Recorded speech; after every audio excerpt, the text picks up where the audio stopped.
నమస్తే, బాగున్నారా? సుమన్ టీవీ ప్రేక్షకులందరికీ స్వాగతం. నా పేరు Sahithi, internationally certified yoga trainer and nutritionist. So ఈరోజు మనం తీసుకునే టాపిక్ ఏంటంటే కాన్స్టిపేషన్ కోసం. సో కాన్స్టిపేషన్ అనేది ఇది ఒక రకమైన ఇష్యూ. ఏమైపోతుంది, తిన్నది ఏది అరగదు, అది అలానే ఉంటుంది, మనం తింటానే ఉంటాం, వేస్తూనే ఉంటాం పొట్టలో, కానీ బయటకు పోయేది లేదు. వచ్చినా కూడా బాగా గట్టిగా రావడం, చాలా ఇబ్బంది పెట్టడం వెళ్ళేటప్పుడు, సో మోషన్ వెళ్ళేటప్పుడు ఫ్రీగా ఉండకపోవడం. సో దానివల్ల డిఫరెంట్ కైండ్ ఆఫ్ ఇష్యూస్ వస్తాయి. ఫిస్టులా వస్తుండొచ్చు, పైల్స్ వస్తుండొచ్చు, ఇంకేదైనా ఇష్యూస్. సో చాలా హెల్త్ ప్రాబ్లమ్స్ అనేది ఆటోమేటిక్గా వస్తూనే ఉంటాయి. బికాజ్ అరగకపోవడం అనేది చాలా పెద్ద సమస్య. అన్ని హెల్త్ ఇష్యూస్కి మూలం మన పొట్ట క్లీన్ లేకపోవడం. సో ఇది ఎలా తక్కువ చేసుకోరాదా, అసలు ఏంటి, అలా ఏం లేదు. 100% క్యూర్ చేసుకోవచ్చు, 100% బెటర్ కూడా చేసుకోవచ్చు. ఒక పాజిటివ్ యాటిట్యూడ్, మీరు నన్ను చూసినట్టయితే అది ఉంటుంది. అది ఆటోమేటిక్గా చాలా హెల్ప్ చేస్తుంది. మనం అనుకుంటాం ఏంటి నవ్వితే ఏమొస్తుంది అని. ఒక స్మైల్తో ఒక పాజిటివ్ యాటిట్యూడ్ ఆటోమేటిక్గా జనరేట్ అయ్యి మనం చేసేదంతా బాడీకి మంచిగా ఎక్కుతుంది. సో నేను చెప్తాను కొన్ని రూల్స్, ఆ రూల్స్ కూడా కంపల్సరీ ఫాలో అవ్వండి. ఇప్పుడు ఇంతకుముందు మనం ఏం చేసేవాళ్ళం, తినేప్పుడు ఎలా కూర్చునే వాళ్ళం, కింద సుఖాసనలో కూర్చునే వాళ్ళం. సో సుఖాసన కూడా డైజెషన్కి చాలా మంచిది, వజ్రాసనం కానీ సుఖాసనం కానీ. సో సుఖాసనాలో కూర్చొని ఇలా తినేటప్పుడు ఏమవుతుంది, ఇలా మనం బాడీని బెండ్ చేసి ప్లేట్ ఇలా తీసుకొని ఇలా తింటాం. ఆ తినేటప్పుడు కూడా ఈ డైజెషన్కి అనేది చాలా హెల్ప్ అవుతుంది. సో అలా కూర్చొని తినే ఆ పద్ధతి. మరి ఇప్పుడు ఎంతమంది అలా కూర్చుంటున్నాం, స్క్రీన్స్ ముందు కూర్చొని, టీవీల ముందు కూర్చొని, ఫోన్ ఆడబెట్టి ఏం తింటున్నామో తెలియదు మనకి, ఫోన్ చూసుకుంటూ టీవీ చూసుకుంటూ. అది అస్సలు చేయొద్దు. మెయిన్గా కాన్స్టిపేషన్, డైజెషన్ ఇలాంటి ఇష్యూస్ ఉన్న వాళ్ళు అస్సలే చేయకూడదు. ఎంత తింటున్నాం తెలీదు, బద్ధకం మనకి మళ్ళీ ఇక్కడ నుంచి అక్కడ నడవడానికి. ఇవన్నీ చాలా పెద్ద సమస్యలు. మళ్ళీ ఈజీగా సాల్వ్ చేసుకోగలిగేవి మన చేతిలో ఉన్నదే. మన చేతిలో లేదంటే మనం టెన్షన్ పడాలి, మన చేతిలోనే ఉంది కదా, మరి ఎందుకు టెన్షన్. సో కొన్ని రూల్స్ ఫాలో అవ్వండి. సుఖాసనాలో కూర్చొని భోజనం చేయండి. టీవీలు చూసుకుంటూ చేయొద్దు, ఫోన్లు చూసుకుంటూ అస్సలే చేయొద్దు. మనం నెక్ పొజిషన్ రాంగ్ ఉంటుంది, కూర్చునే పద్ధతి ఇలా కూర్చొని ఇలా తింటున్నాం. ఈడ మంచిది కాదు, దీనికి మంచిది కాదు, దీనికి మంచిది కాదు. కొన్ని తెచ్చుకుంటున్నాక సమస్యలు వద్దు. సుఖాసనాలో కూర్చొని నీట్గా భోజనం చేసుకోండి. భోజనం చేసేటప్పుడు ఎక్కువ వాటర్ తాగకండి, ఏదో 1 సిప్ 2 సిప్స్ అంతే. భోజనం చేసిన వెంటనే, భోజనం చేసే ముందు తాగొద్దు. ఒక అరగంట అలా గ్యాప్ ఇవ్వండి. ఇంకొక మిస్టేక్ ఏంటంటే తినగానే నడుస్తారు చాలామంది. అదొక ఫీలింగ్, అమ్మో ఎక్కువ తినేసారు. తినగానే ఎప్పుడు నడవకూడదు, బాడీని అసలు ఏ పని చేయొద్దు. ఒక ½ అన్ అవర్ వరకు అలా కూర్చొని ఉండండి అంతే. వజ్రాసనాలు కూర్చోండి, చాలా మంచిది. సో నేను మీకు ఇప్పుడు కొన్ని ఎక్సర్సైజ్ చెప్తాను కాన్స్టిపేషన్ తగ్గడానికి, అవి కంపల్సరీ చేసుకోండి. ఎలా చేయాలి చూద్దాము. First exercise. సో నేను చూపించేది ఏంటంటే, చూడండి, సుఖాసనాలోనే కూర్చున్నాం, ఇలా కూర్చొని ఇలా తింటున్నాం. కాన్సన్ట్రేషన్ అంతా ఎక్కడ ఉంటుంది, ఫుడ్ మీద ఉంటుంది. ఫైబర్ ఫుడ్ బాగా తినండి. ఇంతే తింటాం మనం ఆలోచించి తినేటప్పుడు కడుపు నిండిపోతుంది. టీవీ చూసుకొని తింటే దానికి డబుల్ తింటాం. పొజిషన్ కూడా మంచిది కాదు. సో ఇది ఫాలో అవ్వండి ఫస్ట్. తర్వాత తినగానే వజ్రాసనాలు కూర్చోండి. ఎలా కూర్చోవాలి వజ్రాసనాలు, ఇలా ఫస్ట్ 2 దగ్గర పెట్టుకొని ఇలా స్లోగా. వజ్రాసనాల్లో కూర్చోవడం ఇబ్బంది అయితే కూర్చోకండి, సుఖాసనాల్లో కూర్చోండి. టేబుల్ మీద కూర్చోండి, స్పైన్ స్ట్రైట్ పెట్టి.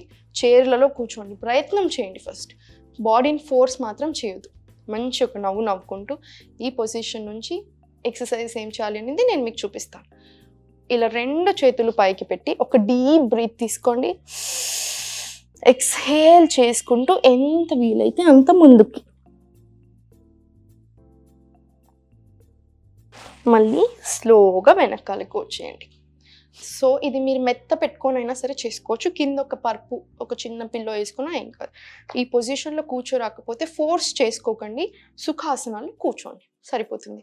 నేను మీకు చూపిస్తాను కావాలంటే. ఇదే పొజిషన్లో కూర్చొని ఒక డీప్ బ్రెత్ ఎక్స్హేల్ చేసుకుంటూ ఇలా స్లోలీ పైకి. ఇది లేవద్దు, మనం కిందికి వంగేప్పుడు ఇది లేవద్దు. ఎంత వీలైతే అంతే. ఇక్కడ వరకే వస్తే ఇక్కడి వరకైనా సరే. స్పైన్ ఎప్పుడు స్ట్రైట్ పెట్టాలి. మనం ఇలాంటి ఆసనాలు చేసేటప్పుడు ఎంత వీలైతే అంత ఇది సాగదీయాలి, చాలా మంచిది. సో ఇప్పుడు ఇంకొక ఎక్సర్సైజ్ ఏంటంటే కాన్స్టిపేషన్ కోసం, ఇలా బద్ధకోనాసన చాలా మంచిది. ఈ 2 ఫీట్ని ఇలా దగ్గరికి తెచ్చుకొచ్చుకోండి. ఎంత వీలైతే అంతే, ఫోర్స్ చేయొద్దు.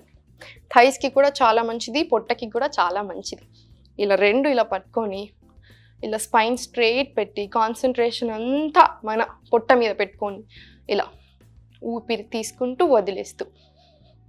ఇవి ఎన్నిసార్లు చేయాలి అనే మీ డౌట్ మీకు రావచ్చు. 1 మినిట్ అంటే 60 సెకండ్స్లో 45 టైమ్స్ చేసుకుంటే చాలా మంచిది. ఇలా ఆడవారికి యూటిరస్కి కూడా ఈ ఎక్సర్సైజ్ ఎంతో ఎంతో మంచిది, చాలా మంచిది. హార్మోనల్ ఇష్యూస్ ఉన్నా కూడా కవర్ చేస్తుంది. అంత గొప్ప ఆసన బద్ధకోణాసన. ఇలా ఇలా చేసుకున్నాక ఇదే పొజిషన్లో ఉండి స్పైన్ అంతా స్ట్రైట్ పెట్టేసుకొని కూడా 2 డీప్ బ్రెత్స్ తీసుకోండి.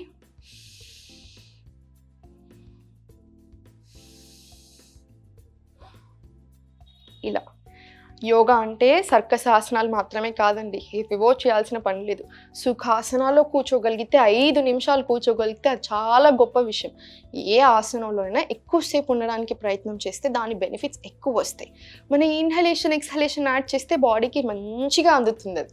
అలా ప్రయత్నం చేసుకోండి. చిన్న చిన్న చేంజెస్ చేసుకోండి. ఇలా పిల్లోలు పెట్టుకోవడాలు ఇలాంటివి ఏవైనా సరే మీకు కంఫర్టబుల్గా ఉండేలాగా చూసుకోండి.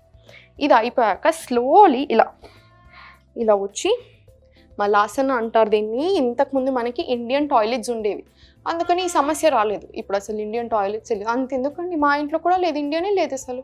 సో ఎట్లా అవుతుంది పిల్లలకి, ఎలా తెలుస్తుంది? అందుకని ఈ ఆసనం కంపల్సరీ చేసుకోవాలి. చాలా మంచిది యూటరస్కి కూడా, తొడలకి, యూటరస్కి, పొట్టకి. ఇలా ఈ 2 దీంతో ఎల్బోస్తో ఇలా నీస్ని బయట కనేసుకుంటూ ఇలా ఒక నమస్తేలో స్పైన్ స్ట్రైట్ ఉండాలి. ఇలా ఎప్పుడు పెట్టకూడదు, ఇంకా మంచిది కాదు. ఇలా స్పైన్ ఎంత వీలైతే అంత స్ట్రైట్. ఇలా ఇక్కడ కూడా 2 డీప్ బ్రెత్స్ తీసుకోండి.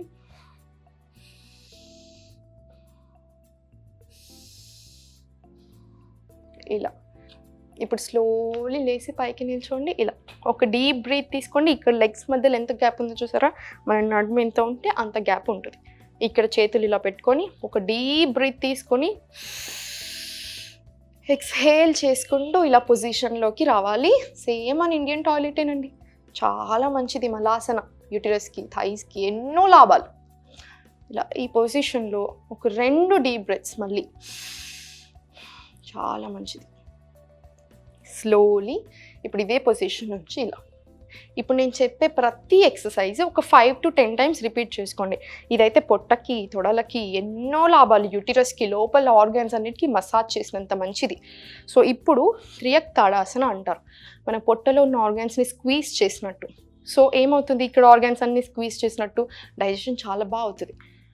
ఇలా 2 చేతులని ఇలా ఇంటర్లాక్ చేసేసుకొని ఫింగర్స్ని ఇలా పెట్టుకొని, గ్యాప్ చూసారా ఎంత ఉందో, సేమ్ ఇప్పుడు అంతనే. హిప్ విత్ డిస్టెన్స్ అంటారు. ఇలా స్ట్రైట్ పెట్టేసుకోండి. ఒక డీప్ బ్రీత్, ఎక్స్హేల్ చేసుకుంటూ ఎంత వీలైతే అంతే. మోకాళ్ళను అస్సలు బెండ్ చేయకూడదు, గుర్తుపెట్టుకోండి. ఎంత వీలైతే అంతే. ఇక్కడికి మళ్ళీ స్ట్రైట్, ఒక డీప్ బ్రెత్. ఇలా రైట్, మోకాళ్ళని అస్సలు వంచకూడదు, చూసుకోండి. మళ్ళీ ఒకసారి ఒక డీప్ బ్రెత్. ఇలా మళ్ళీ ఇంకొకసారి సేమ్ డీప్ బ్రెత్, ఎక్స్హేల్ చూసుకుంటూ ఇలా. చాలా చాలా చాలా మంచి ఇవన్నీ ఆసనాలు. సో ఇలా చేసుకుంటూ ఇలా నేను నిల్చొని పొట్ట మీద ఇలా పెట్టుకొని, రైట్ హ్యాండ్ వచ్చేసి ఛాతీ మీద, లెఫ్ట్ వచ్చేసి పొట్ట మీద.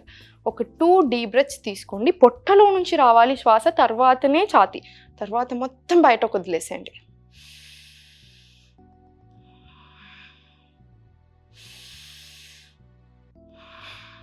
ఇలా దీంతో పాటు డైజెషన్ వీడియో కూడా ఉంది కదా, అవి ఇవి కలిపి చేసుకుంటే కాన్స్టిపేషన్, డైజెషన్ ఇలాంటివన్నీ బాగా అయిపోతాయి. ఆ ఇండైజెషన్ ప్రాబ్లం అనేది, కాన్స్టిపేటెడ్ స్టమక్ అనేది చాలా లూజ్ అయిపోతాయి, చాలా మంచి పని చేస్తుంది. ఈ ఎక్సర్సైజెస్ ఏవైతే ఉన్నాయో ఆటోమేటిక్గా వేరే దానికి కూడా చాలా బాగా పనిచేస్తాయి. ఇవన్నీ కరెక్ట్గా ఫాలో అవ్వండి. వారం రోజులలో మీకు డిఫరెన్స్ తెలుస్తుంది. ఈ చిన్న చిన్న చేంజెస్ కంపల్సరీ మర్చిపోకుండా చేసుకోండి. వామ్ వాటర్ తాగడం, చిన్న వాకింగ్ వెళ్ళడం, ఒక 15 నిమిషాలు. దీని గురించి ఆలోచించొద్దు, మన మీదనే ఉండాలి శ్రద్ధ. మన కోసం మనం ఆలోచించకపోతే ఎవరు ఆలోచిస్తారు? సో మంచి నవ్వుకుంటూ అలా వాకింగ్ చేసుకోండి. ఈ ఆసనాలు అన్నీ చేసుకొని మంచిగా ఉండండి పాజిటివ్ యాటిట్యూడ్తో. ఫుడ్ మంచిగా తీసుకోండి, ఫైబర్ ఫుడ్. ఆటోమేటిక్గా కాన్స్టిపేషన్, డైజెషన్ లాంటి ఇష్యూస్ పోతాయి. ఏం టెన్షన్ పడొద్దు, అంతా మంచిగా జరుగుతుంది. Thank you so much for watching. ఓం నమః శివాయ.